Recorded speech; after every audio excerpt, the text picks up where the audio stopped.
Om Namo Bhagavate Vasudevaya. Loving obeisances unto the Supreme Being Vasudeva, who is everything there is. Janmadyasya yato anvayaditaratascha artheshu abhignaswarat tene brahma hridaya adikavaye muhyanti yatsurayah tejo vari mridam yatha vinimayo yatratra sargo mrisha dhamna swena sada nirastakohakam satyam param dhimahi. We meditate upon the transcendent absolute being from whom springs forth this universe. He is present in all that exists and yet distinct from everything. He is fully conscious and totally independent.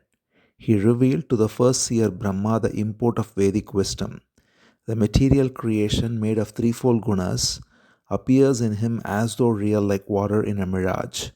Being eternally self-effulgent, he is ever free of the illusion maya of the material world.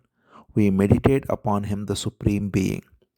Nigamakalpataror galitam phalam shukamukad amritadrava sanyutam pibata bhagavatam rasamalayam muhuraho rasika bhuvi bhavukaha.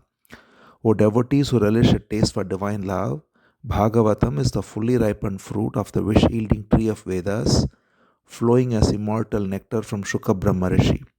Go on drinking the sweet nectar day after day. So now we are entering the 11th chapter of the 5th Skandha of Srimad Bhagavatam. We are now in the story of Jadabharata and specifically his teachings to the king Rahughana. We saw how the king Rahughana first insulted Bharata, not recognizing his greatness. And when Bharata replied very equanimously that he is not affected no matter what his body is doing, he is always silent and his supreme spirit is ever the same, by which Rahughana realizes his greatness, falls at his feet and asks him for more instruction. And he specifically said two things. One is that I am wondering that just as things in the outer affect the inner, such as fire affects water and water affects rice and thereby rice gets cooked, similarly, how come the body will not affect the inner indwelling soul? And the second thing is he also says that I am a king regardless of whatever it may be, and it is my duty to perform as a king, and therefore what is wrong in discharging my royal duties as a king? And so these are the questions, and Bharata now replies. He first says, you are saying that you are going to meet Kapila, you are looking for self-knowledge, and yet what you are speaking, O king, is completely caught up in bodily attachment, because you have this notion of king and of master and servant with regard to your other palanquin bearers and myself. And this notion of master and servant and this hierarchy you feel within has got nothing to do with absolute reality, and yet you seem caught up in it. So let me explain to you that any of the Vedic texts, even those which talk about heavenly enjoyments and rituals, whenever they deal with the supreme truth, even when they hint about it, they say that it can be attained only by complete lack of partiality, complete lack of seeing any differences. In other words, having the vision of sameness or oneness. And of course, the supreme Upanishads, the crown of the Vedas, which reveal the truth directly, they do so only to one who is not attached to his duties, whatever it may be. If one is engaged in activities, even if they are rituals or of any kind, or regular duties of the household or being a king, if one is attached to any of them, then such a person who is not ready to throw away such attachment to the sense of doership is not even fit to listen to the Upanishads. Because Jadabharata continues, the mind that is dominated by the gunas, sattva, rajas and tamas, it always proceeds to accrue virtue and sin. It is always because of the sense of doership. It's always either gaining good or bad karma. And this mind, which is the conditioning garment or the conditioned covering of the Supreme Soul, it always carries all these impressions, and all these impressions are clouding the pure awareness within. So the mind is what is affected by the actions of the body. In other words, whatever actions the body is engaged in, it is because of the mind, and it in turn affects the mind by creating impressions in the mind of virtuous and sinful actions due to attachment to pleasure and aversion to pain and all the other dualities. And because of that, it is getting tossed again and again from desire to desire and from birth to birth. And therefore, the mind is the chief culprit. The supreme awareness within is unaffected, and yet the mind, which is purely the deluding potency of this creation, which is what makes one identify as the body, as the individual, it is the one that results in this sense of false identity and therefore going from desire to desire and so on.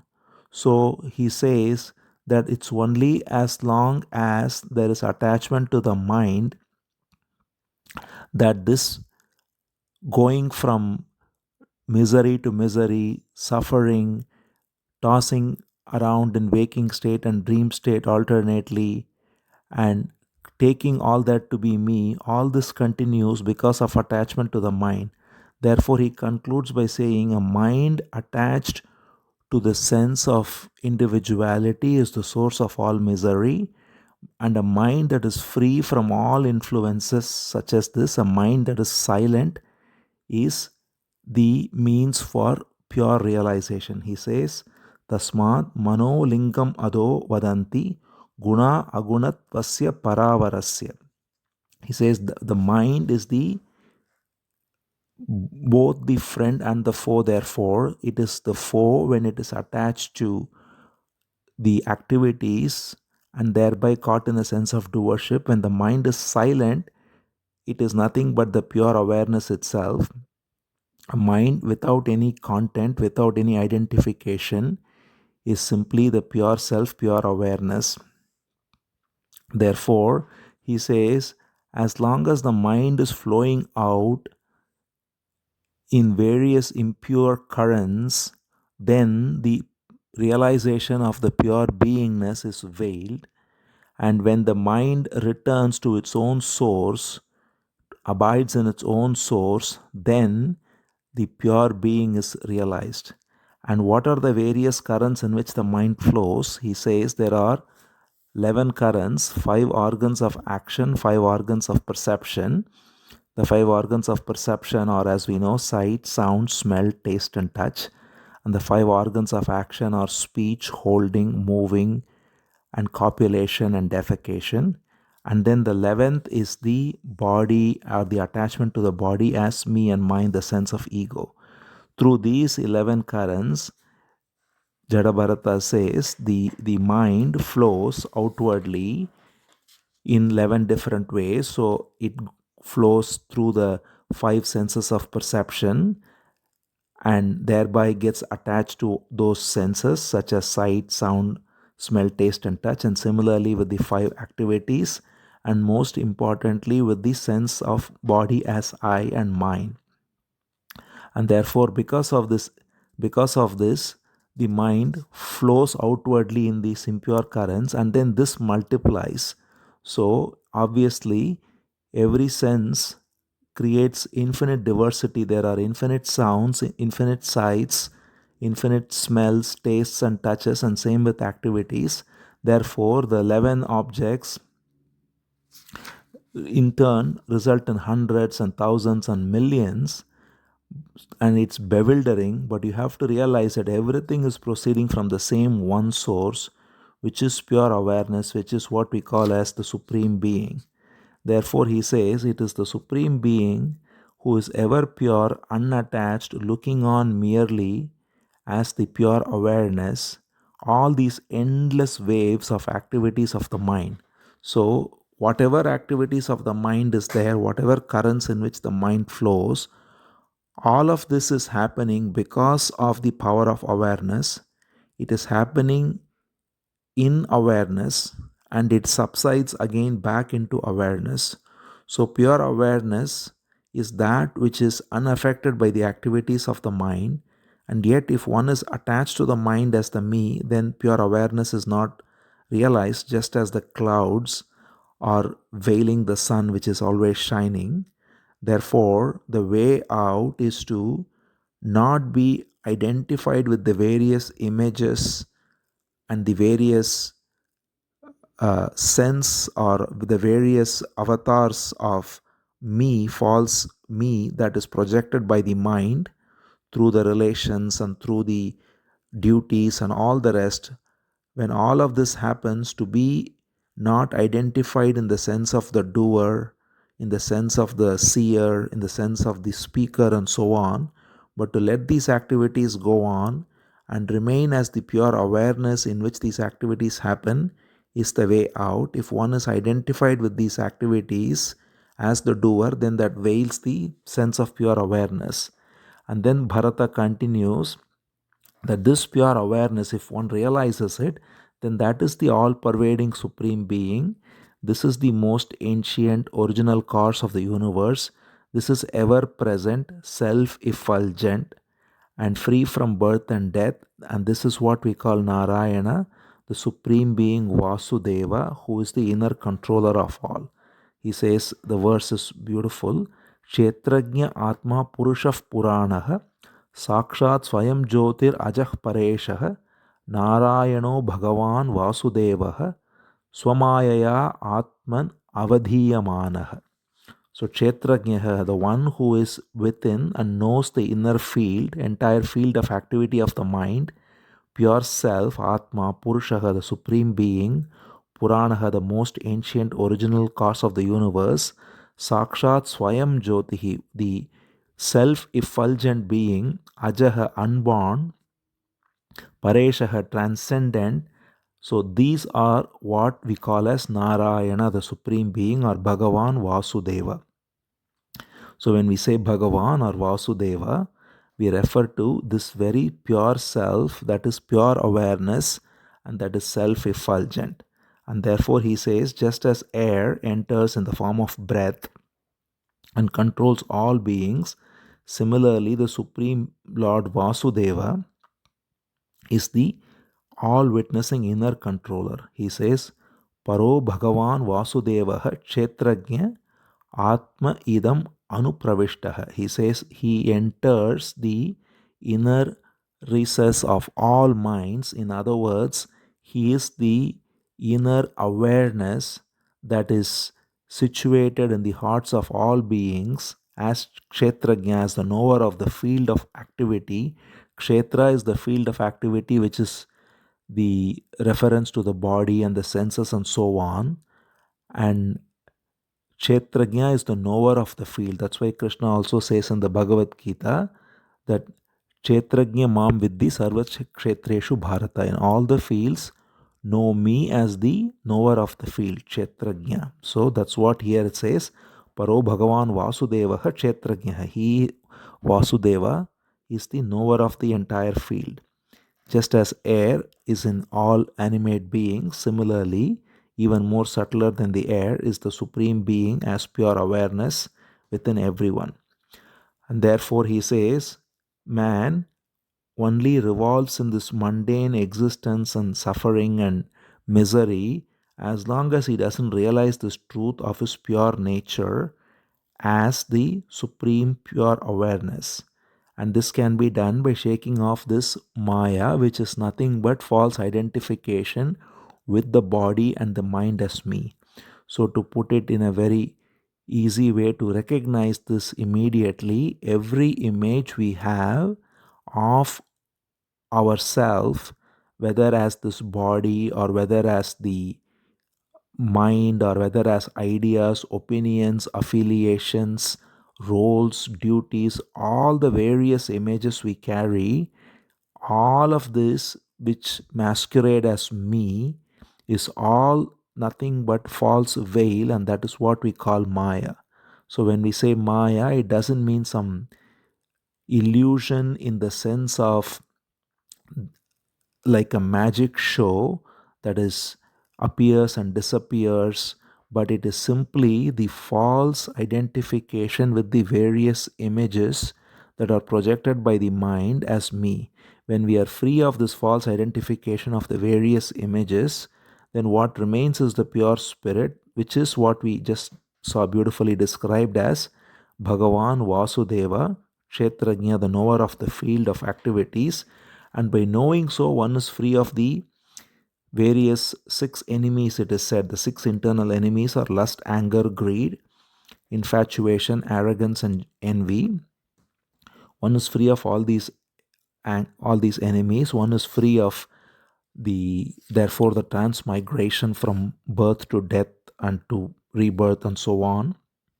Therefore, all this is possible by simply surrendering to the Supreme Being Hari and to the Guru who reveals the true nature of it. Gurur Harer Charana Upasanat. He says, by the surrendering to the Supreme Being and to the Guru, one realizes this. Then we enter the 12th chapter to continue this discourse, where Rahughana now asks a question. The king, he listens to this discourse in the previous chapter, 11th chapter we just concluded. And then in the beginning of the 12th chapter, he first offers his obeisances to Bharata, recognizing his greatness. He says, Namo Avadhuta, Namo Namaha. He says, hail to you, O great Avadhuta.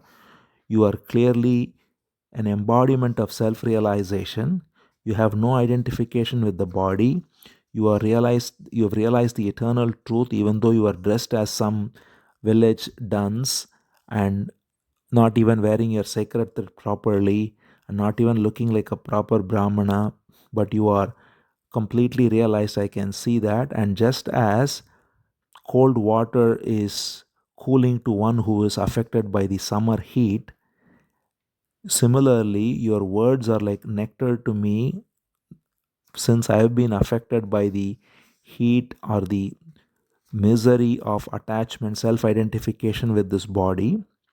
Therefore, I am so glad to hear your beautiful spiritual teaching. I do have one question though, which is, how do you say that how does the body remain unaffected, or rather, how does the actions of the body not affect the inner being? So this is the original question he asked to. In the previous chapter, Jadabharata, we just saw disclose the nature of the Supreme Being and how false attachment to the mind and the activities of the body is what veils it. Now his question is essentially, how does one remain free of this false attachment? In other words, how can one not take the body's activities to be me and thereby remain free? So Jadabharata very beautifully describes here. This is inquiry of a very subtle and beautiful order. He says, look at the activities. He says, look at your own body, look at my body. It is all nothing but modification of earth.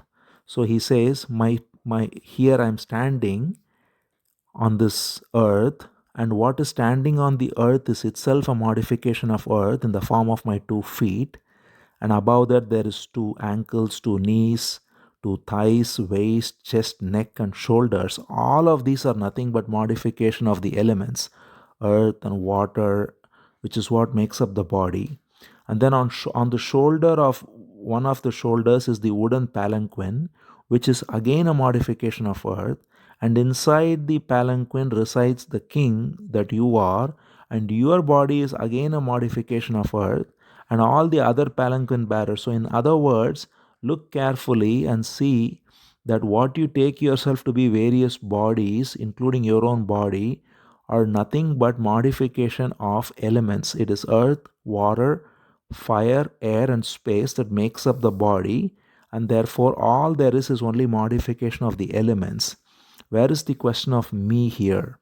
It is only a false identification. So you see how you took yourself to be the body, and therefore you took yourself to be the master. You took all of us, the other bearers, to be servants, and you also abused us. You shamelessly bragged that you are the master, and yet you said you are seeking spiritual knowledge. Do you see the contradiction in all this? Because he says everything that there is springs up from earth and goes back to it, and everything is of the nature of earth, and earth implies all the five elements. That's why the Buddha is also known to have said that the elements go back to their source when the body disintegrates. That's all happens. Nothing changes. It's just the elements that assemble and disassemble. That is all that we call the body. And we have to recognize that the activities of the body are all, of course, again modification of the elements.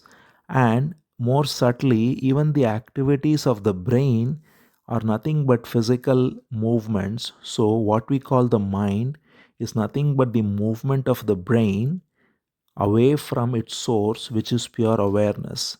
And the way it moves is only through material activity. So, even at a very physical level, it is neurons that move in the brain and in various parts of the body that we call as thoughts, and that results in speech and actions. So, it is not just that the physical body is made of the elements and matter.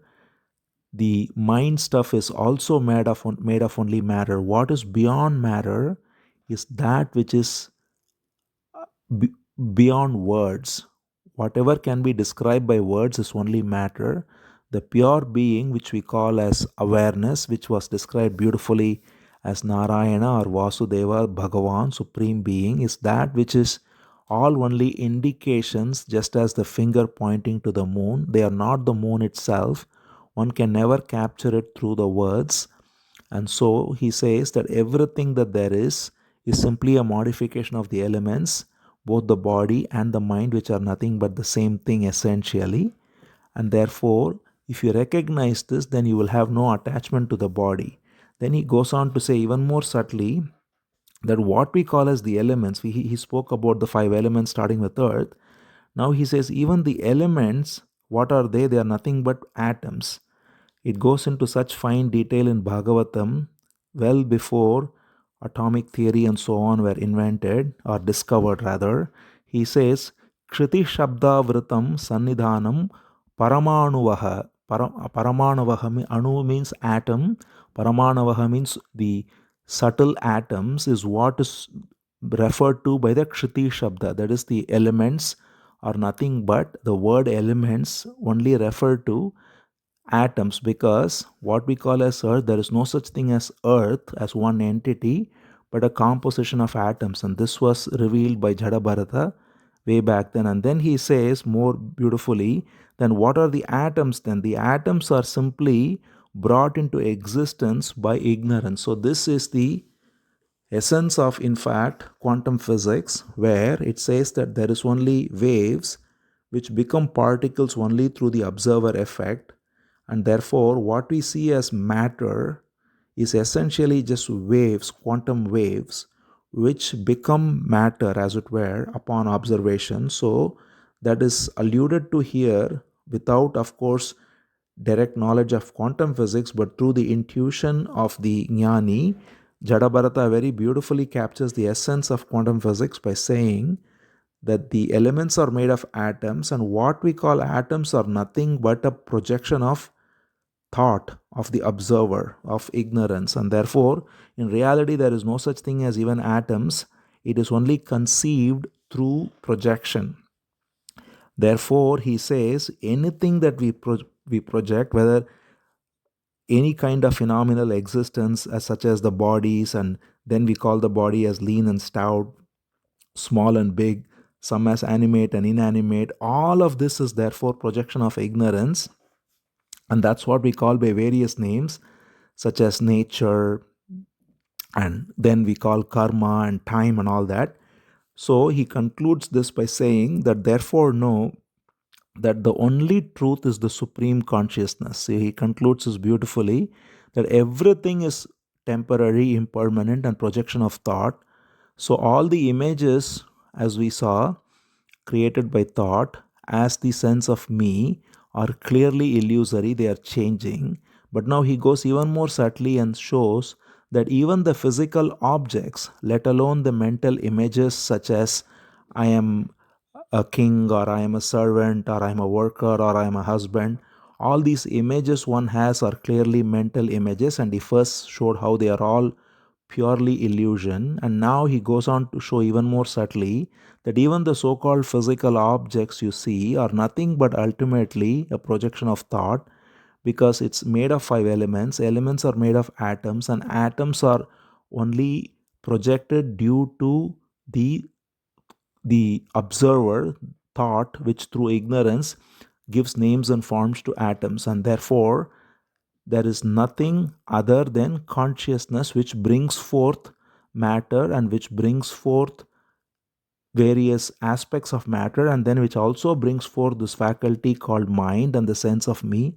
Everything is coming from there. Therefore the only truth, he concludes beautifully, is consciousness. He says, jnanam vishuddham paramartham ekam anantaram Brahma Satyam. He says this pure being Brahman is the only truth, which is supreme wisdom, Jnanam, pure Vishuddham, Paramartham, the supreme truth, Ekam, one, Anantaram, without any difference.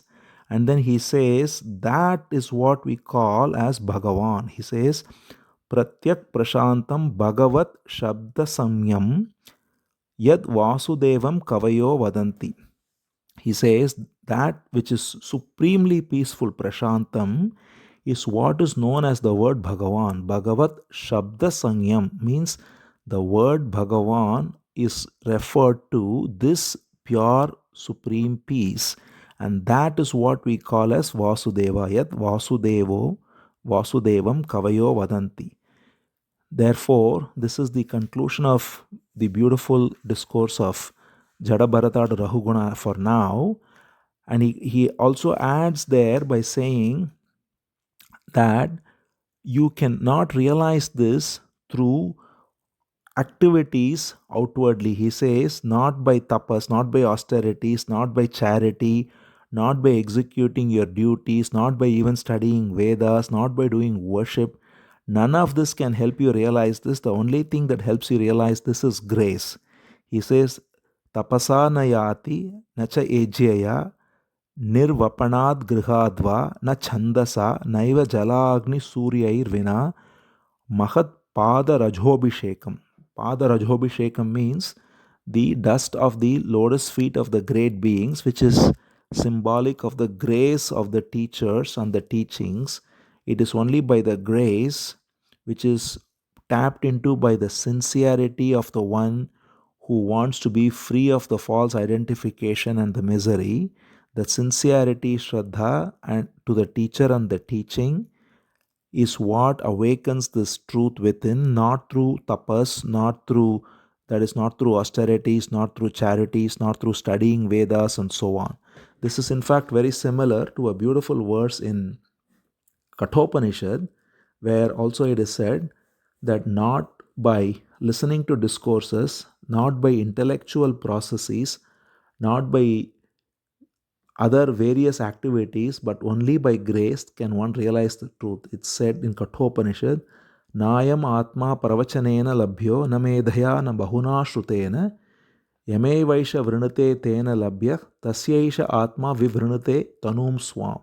See, this Atma, this pure self, is not attained by Pravachan, by listening to discourses, Namedhaya, by intellect, or by various other studies and learning and so on. It is only through grace that one realizes this, and that's exactly what Jadabharata says here, through grace. And this grace is attained. How does one attain the grace? Also, he says beautifully, he says this is attained by being in the assembly of discourses on the supreme excellence of the Lord, where the teachings of Bhagavan, the stories of Bhagavan are discussed. There grace is easily available. He says, Yatra Uttama Shloka Gunanuvadaha, where the glory of the Supreme Being is discussed. And he says, Gramya Kata Avighataha, where worldly talk is avoided, where the talk of worldly pleasures is avoided. Gramya Katha means worldly talk is avoided. There, by being there anudinam, by being there every day, mumukshor matim satim yachati vasudeve. He says, by that, the true seeker realizes Vasudeva.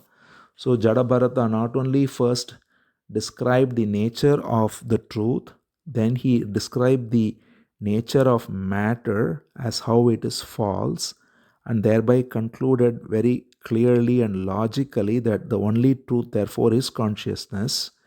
And then he also reveals the way to realize it, not by external activities, not by learning, not by intellect, but by the grace of the true teachers and the sincerity to the teaching. And how does one get this grace? Again, he reveals that too, by being in company, which is the glory of satsang, of the assembly of holy sages, saints, of such listening to Bhagavatam as we are doing now, of listening to Bhagavad Gita, of listening to the great pastimes of the great jnanis and the Supreme Being Himself. By all these activities, which also naturally avoid talk of worldly pleasures and worldly events, he says, by avoiding that, by being in the presence of such assemblies, and now we are fortunate to have such assembly online too. So being in such assemblies and by shutting out worldly talks, one can realize the Supreme Being who is Vasudeva. So this is how Jadabharata concludes the answer to Rahughana's question. Then he reveals very shortly that, O king, you have to know now that I was myself a great king in my past life. So now, after preparing the king, Jadabharata, of course, is in full remembrance of his past lives, as we saw. So he tells the king that this king Rahughana is a small prince, a king of a princely state near the river Sindhu, whereas Bharata was the king of the entire Bharatvarsha. And so he says, I was formerly a great king, and in fact, I was very devoted, but I fell due to an attachment to a deer. And then I was born as a deer, and now I am born in this life. And by the grace of the Supreme Lord Krishna, he says, I have the memory. He says, Krishnarchana Prabhava Smritir Mrihadehepi Veera. So he says the memory of being even in the body of a deer is there because of worshipping Krishna. And therefore, now I have severed all infatuation and I am able to abide in the one truth. So he says, this is the true essence of life, is to sever, that is to cut all ties of infatuation with the sword of wisdom through the blessed company of exalted souls. He says, Susanga Jata Jnana Sinaihaiva. So through the Sangha, Satsanga of the exalted souls, one can cut the knots of attachment and thereby abide in God consciousness in the Supreme Being Hari. And this is the essence of one's life, highest calling, highest purpose, highest service, highest offering, the highest expression of a human potential. All of this is to realize the supreme truth of one's being through the process of listening to the truth in the company of exalted souls and realizing it in the heart and abiding in it. With this chapter concludes. We will continue further with the discourse between Rahughana and Jadabharata, because Jadabharata still has some more to share with Rahughana to drive home the point very clearly to Rahughana. But already we see a very complete discourse by Jadabharata to Rahughana on the nature of truth and the way to realize it. Om Namo Bhagavate Vasudevaya.